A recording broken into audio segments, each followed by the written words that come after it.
ബഹുമാനപ്പെട്ട ദേവസ്വം വകുപ്പ് മന്ത്രി, അങ്ങറിയാതെയാണോ അങ്ങയുടെ വകുപ്പ് വാദിസ്ഥാനത്ത് നിൽക്കുന്ന ഒരു കേസിൽ, പ്രതിസ്ഥാനത്ത് നിൽക്കുന്ന ഒരു സ്ഥാപനത്തിന്റെ അഭിഭാഷകനെ, അതും ഈ കേസിൽ ഏറ്റവും നിർണായകമായ പങ്കുവഹിച്ച സ്മാർട്ട് ക്രിയേഷൻസ് ഏറ്റവും ഗുരുതരമായ കുറ്റകൃത്യം ചെയ്തുവെന്ന് കോടതി സംശയിക്കുന്ന, SIT സംശയിക്കുന്ന, ജയിലിൽ അടച്ചിരുന്ന ഭണ്ഡാരിക്ക് വേണ്ടി ഹാജരായ KB പ്രദീപ് എന്ന അഭിഭാഷകനെ ദേവസ്വം വകുപ്പിന് വേണ്ടി ഗവൺമെന്റ് സ്പെഷ്യൽ പ്ലീഡറായി നിയമിച്ചത് ബഹുമാനപ്പെട്ട ദേവസ്വം വകുപ്പ് മന്ത്രി അറിഞ്ഞിട്ടില്ലേ?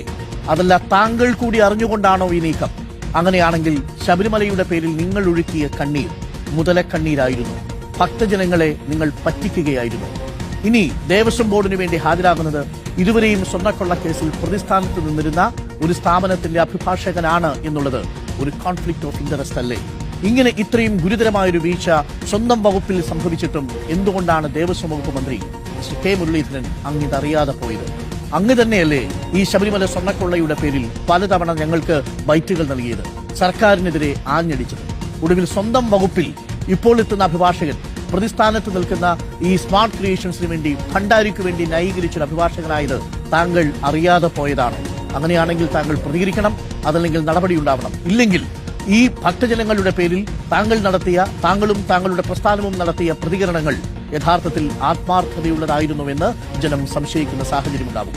ദേവസ്വം വകുപ്പിന് വേണ്ടി ഹാജരാവുക, ദേവസ്വം വകുപ്പിനെതിരായി കേസ് വാദിച്ച, ദേവസ്വം വകുപ്പ് കൊടുത്ത കേസിൽ പ്രതിസ്ഥാനത്ത് നിന്നിരുന്ന സ്ഥാപനത്തിന്റെ അഭിഭാഷകനാണ് എന്നുള്ളതാണ് ഞെട്ടിക്കുന്ന വിവരം. കോൺഫ്ലിക്ട് ഓഫ് ഇൻട്രസ്റ്റ് എന്താണെന്ന് പ്രേക്ഷകർക്ക് ബോധ്യമായിട്ടുണ്ടാവും.